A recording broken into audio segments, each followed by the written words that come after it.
Hi guys, it's Connie from Faff Designs. I'm a brand ambassador for Dixie Belle Paint and I'm going to show you how to achieve this apothecary look in the tutorial today using Dixie Belle's chalk mineral paint.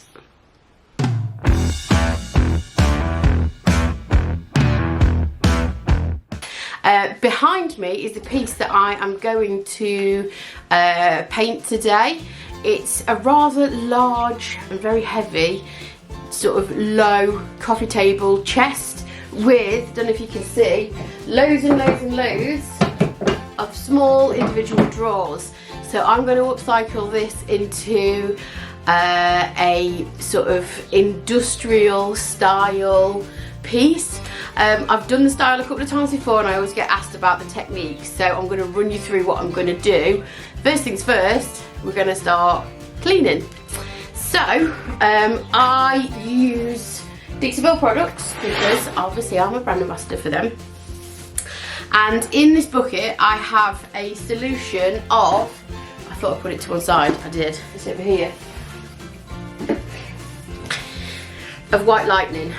This is a granulated cleaner which dissolves into water, so a little part goes a long way. You roughly add 2 tablespoons of White Lightning per gallon of hot water, so that gives you an indication of how far this stuff goes, and it's really potent, hence me wearing gloves. And it basically is going to take off all the years worth of grease, grime, dirt, cleaning products, any kind of residue that's on the surface of that piece. It's a really important step. You don't want to skip it, because if you do, you are going to probably have paint adherence issues later on down the line. So make sure you give your pieces a really good clean, inside out, upside down.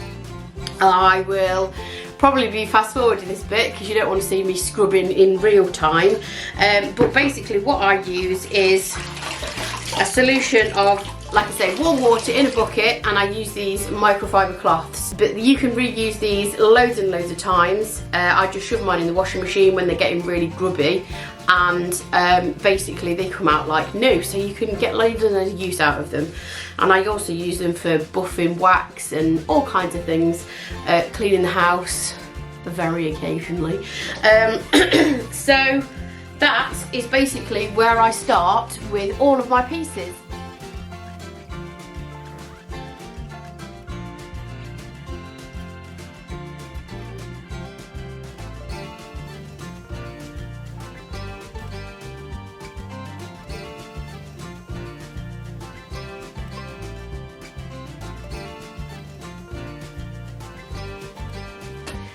So I've taken all of the drawers out. There are 12 of them. So, excuse me sitting like this on the floor. I can't really figure out a better way to sit. So I take all of the drawers out when I'm cleaning. I do it methodically, so I take them all out. And it's also a good idea to give inside a clean, because you can see how dirty that is in there. There's dust and there's a few cobwebs. So I'm going to give all of that a good clean, because the last thing you want to do, especially if you're selling your pieces, is for the customer to receive it and all dirt and grime to be in there. It's unlikely that they'll take the drawers out, but if they ever do, it just doesn't look great. So I'm going to give everywhere a really good clean.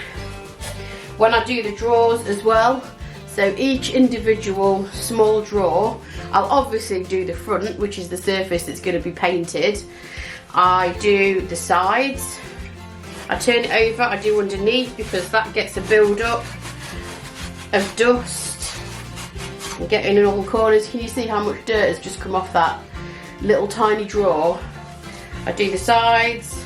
I also make sure I do the back.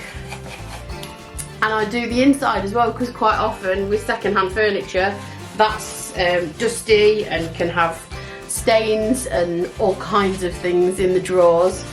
So it's always a good idea to just completely clean first, because you know you're starting with a blank canvas then. And also it gives you an opportunity to really look at the drawers and see if there's any issues. If you just went ahead and nearly dropped it. If you went ahead and just cleaned the surface of this inside the piece, you wouldn't know if the back had any issues, if the sides were requiring any sort of repair work. So it's a good idea to take the drawers out and give them a once over when you're cleaning, just to make sure there's sort of no important repair work that needs doing, or structural repair work that needs doing to your piece.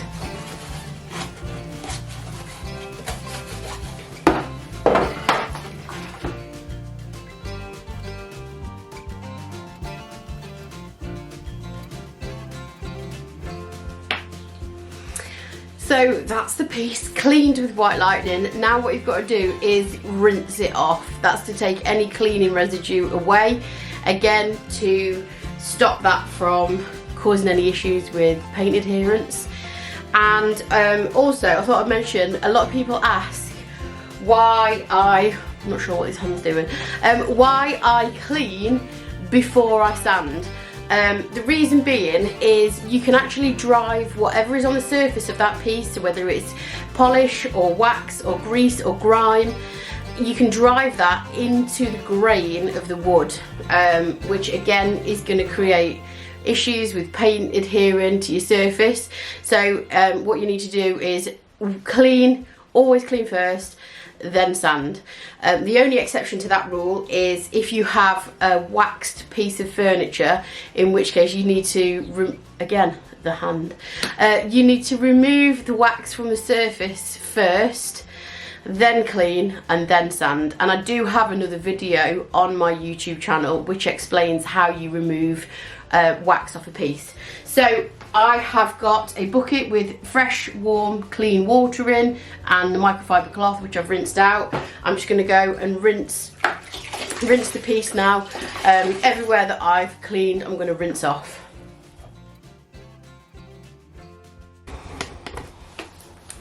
Okay, so while I'm leaving the filler to dry, the Dixie mud I should say, I'm going to scuff sand the rest of the piece. The reason I scuff sand is basically because it gives better adherence to the paint. It basically roughs the surface up and gives the paint something to grip onto. And because I sell my pieces, I always make sure that I don't skip that step, because I want peace of mind that the paint isn't going to come off in my customer's home, or there aren't going to be any problems further down the line with it.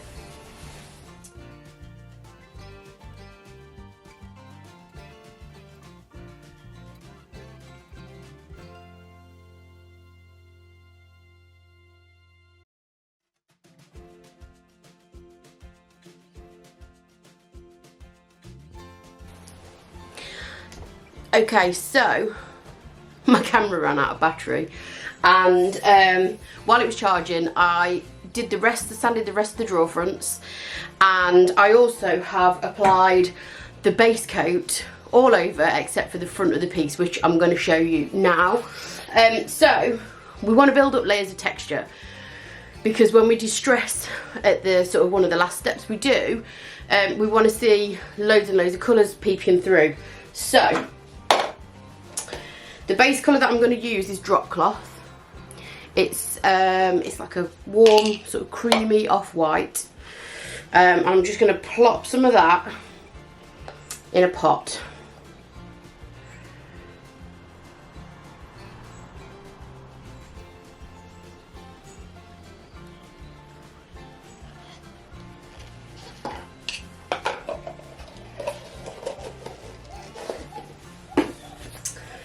Then I'm going to use sea spray. I absolutely love sea spray. I use it quite a lot in my work. And it's basically a powder that you add to paint. You get a little scoop in it, and it's a powder that you add into the paint, and it makes it thicker. It also means that when you apply it on your piece in various different ways, it holds that texture because it's thicker. So you can apply it however you like. You can apply it with a spatula, you can apply it with a brush. It just depends on the effect that you want. I'm just mixing it up until we've got a sort of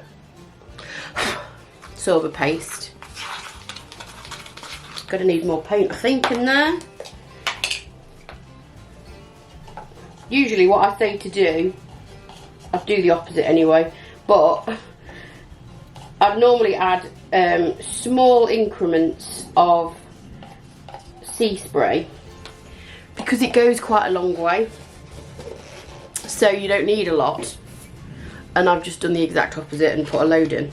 So I'm just mixing it up. I'm not adding any water to this because I want it to be thick. I want it to hold the texture when I apply it onto the piece.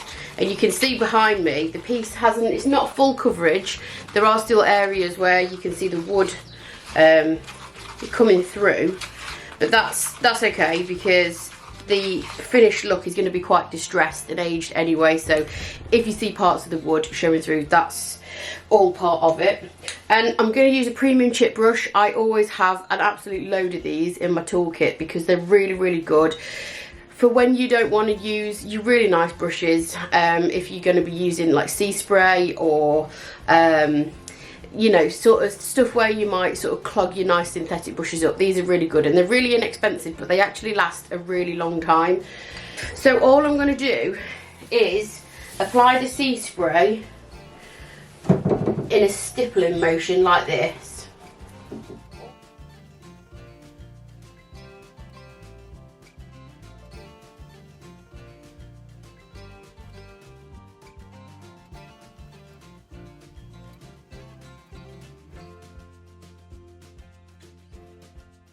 Okay, so that is the base coat gone on. Now with sea spray, it may increase the drying time slightly because obviously you're applying the product a lot thicker than what you normally would do if you were just painting.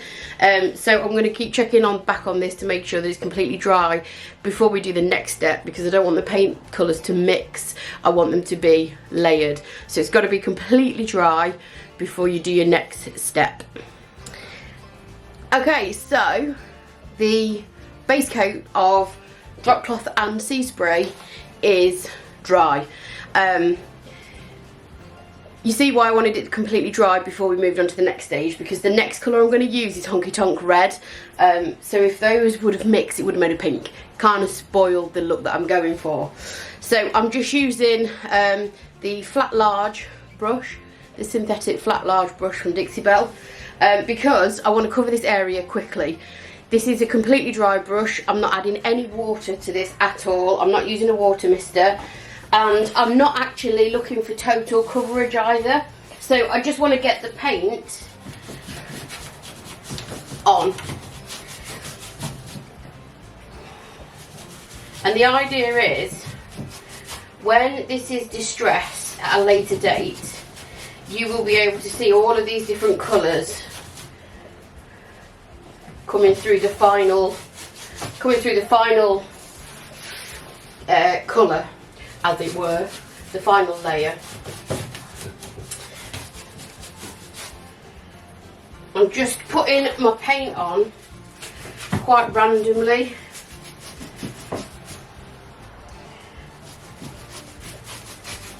It's fairly thick in areas, but again, in some places I'm almost dry brushing it over the texture so that you can see some of the drop cloth coming through underneath.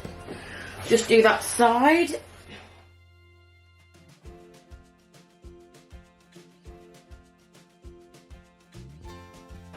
Okay, so again, this needs to dry completely before we can move on to the next stage.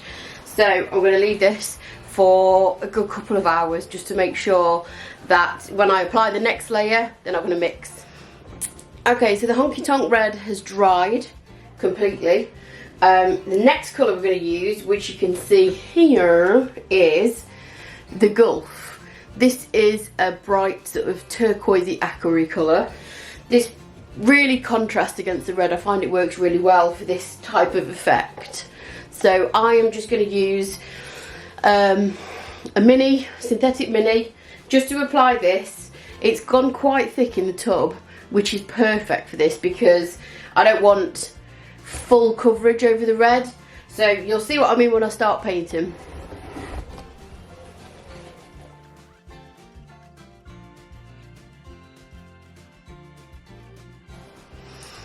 So if I bring you in a touch, you can see patches of the red through the gulf. So the honky tonk red is showing through the gulf, and that's fine because the final look is going to be really, really distressed.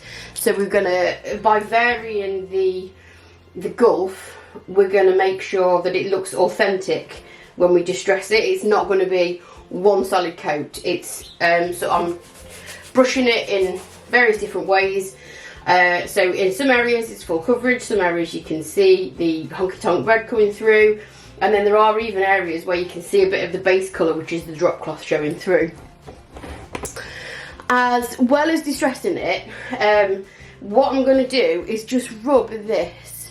This is a beeswax block, and all it does is help to resist the paint. So round the drawer edges, I'm just running this really, really lightly around, and what it helps to do is when the blue colour is applied over the red, it acts as a resist between those two layers of paint. So when it's distressed, you get more of a sort of chippy, authentic look. So I've already done this, but all I do is just run it around the edges really, really lightly. And you can do this with a candle, anything that's oil based, so that it'll resist, because obviously oil and water don't mix. So anything that's going to resist the water based paint will work.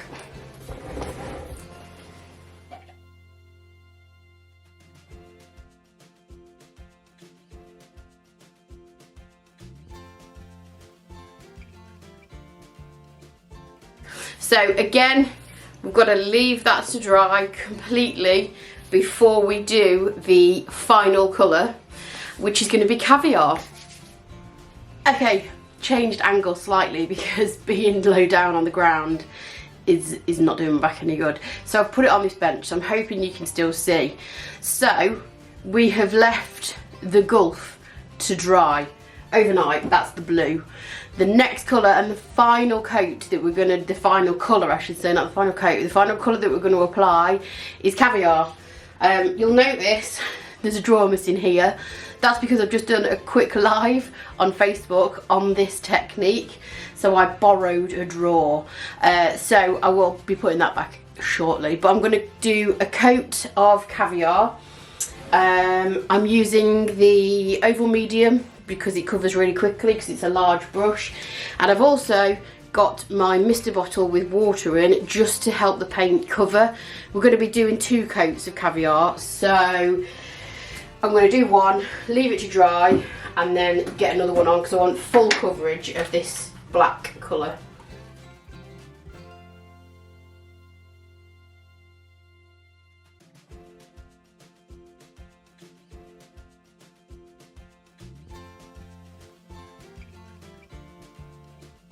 Okay, so we're doing the second coat of caviar. This coat has covered pretty well, but I'm going to just do a second coat because I do want it to be pure black. Excuse if you can hear any noise in the background, don't mind that, that's just my other half attempting to use a hoover. He needs a little bit more practice, I think.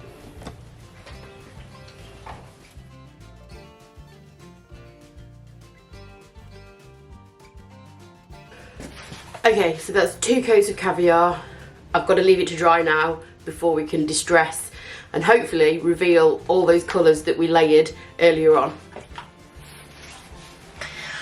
Okay, so the second coat of caviar has completely dried. I've taken the drawers out, if you can see behind me. And the next thing I'm going to do is distress all of those layers back. So at the minute it's quite textured to feel, and we want to make it a little bit smoother. We don't want that bobbly feeling. So I'm going to run my electric sander over it, and then I will go back in with a piece of sandpaper and just define where I want it distressed more.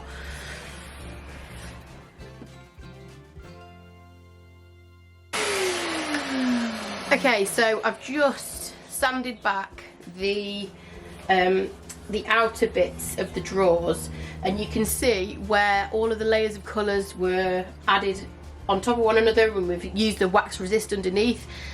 There's areas of honky tonk red, there's little peeps of the Gulf, and there's also the drop cloth coming through in areas as well. And in some areas it's gone right back to the wood, which I'm okay with, because the wood underneath is quite a nice dark tone. Just a word of warning, if you are using an electric sander, just use a light hand. This is, I think this is an 80 grit on here. Obviously the more abrasive, the easier it's going to be to distress. But you don't want to go all the way back to the bare wood. You don't want to take all of the layers of paint off. So I was just using that with a really, really light hand, not pressing on too much at all. And I've emphasised the edges of the drawers, because if you think if this was aged, you know, if this was an old piece that had aged, the edges of the drawers would be where the wear and tear was the most. So I'll focus the distressing around the edges. I'm going to do all the drawers now, and then I'll pop them back in so you can have a look what it looks like. So the reason I've taken the drawers out is because I obviously have got some edges here that need tidying up, and I want to distress each drawer individually. I don't want it to look uniform, I don't want it to look artificially done, and I also want to be able to get the corners, so the edges is where I'm going to concentrate my electric sander the most. So that's why I take the drawers out to distress and not do them in situ.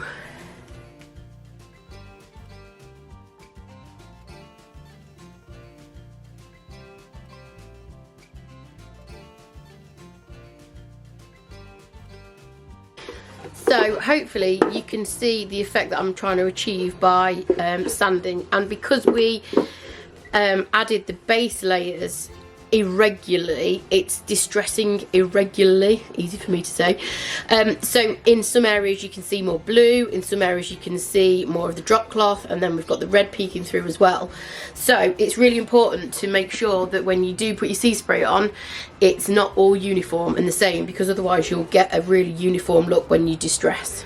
Right, that's all the drawers distressed and back in.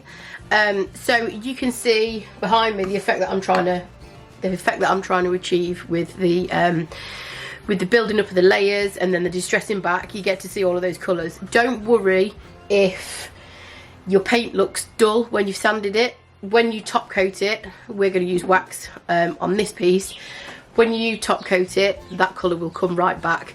And a couple of tips about distressing. So the more abrasive the sandpaper you use, whether you use electric or by hand, the more abrasive sandpaper, the more distressed the piece is going to be. That obviously sounds like common sense.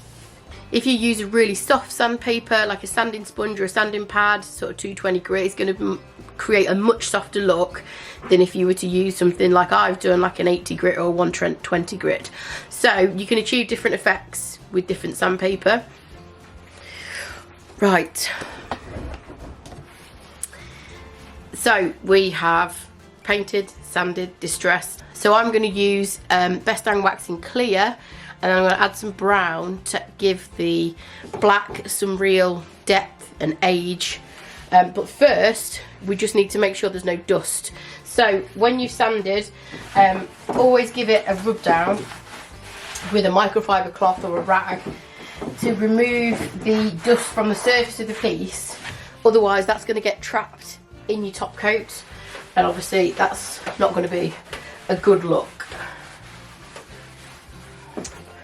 Okay, so this is Best Dang Wax in clear. It looks white, it might go on a little bit milky, but it dries clear.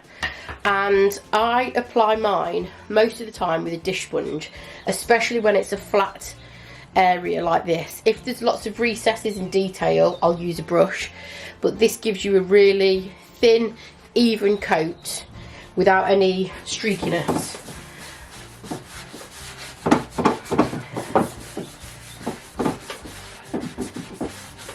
So all I'm doing is adding some of the product onto the sponge, and these are just dish sponges that I buy in bulk, and they just give a really, really good even coat of wax on the surface.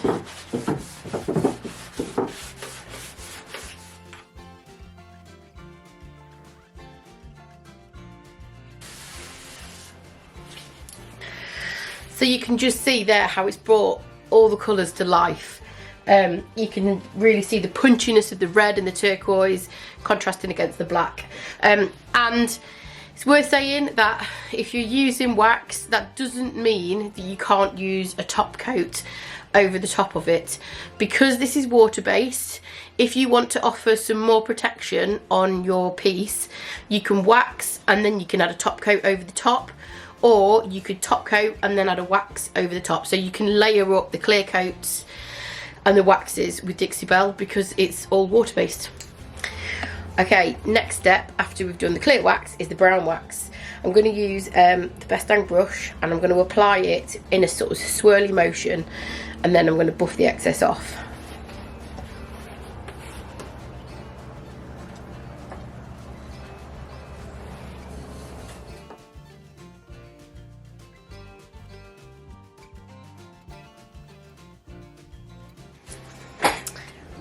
Right, it is time to add the handles. I have quite a lot of drawers, so as you can see there, I've already done most of them, but I just thought I'd show you how I put handles on. It's quite simple. So I pre-drill the holes first. I use a template, pre-drill the holes, and then just means that you're going to get a you're not going to round any screws off or anything, which I've done before. These handles, card holder handles, apothecary style handles, I've just thrown the screws on the floor. These handles are my absolute favourite. I love them. I love the look of them. I like that sort of industrial edge they give to pieces. And these are from a UK company called Nobbles and Bobbles. The good thing about these is that they actually do a couple of different sizes. So because these drawer fronts are actually quite small, these fit perfectly on the front, and they do a larger one as well, which I have used on other pieces. And they do a couple of different finishes. They do black and they do antique, and I think they do silver off the top of my head. So check them out, they're a really good company.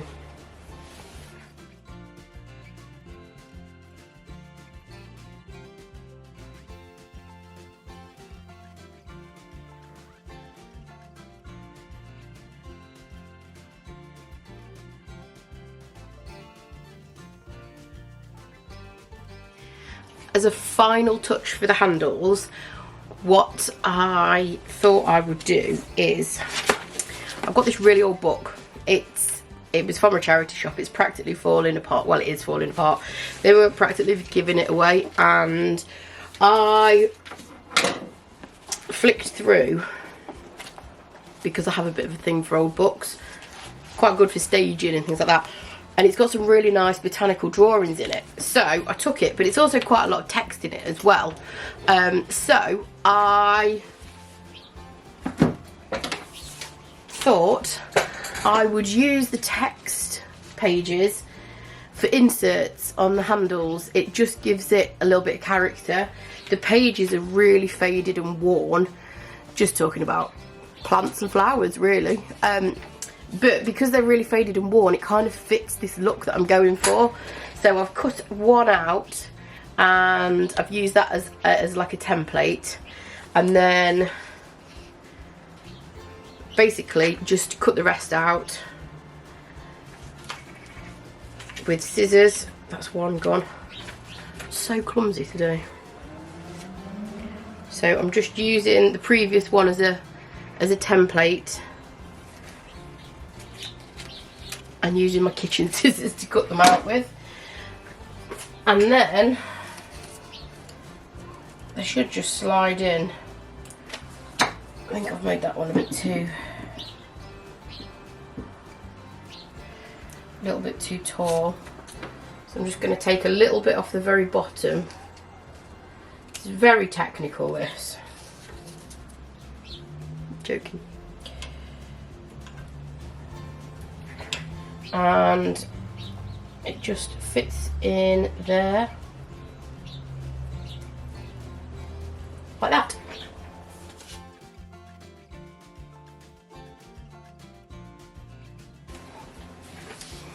There we go. So you can see it kind of just adds to the effect of the old sort of apothecary style we're going for. Now just need to get some pictures of it staged and we're done.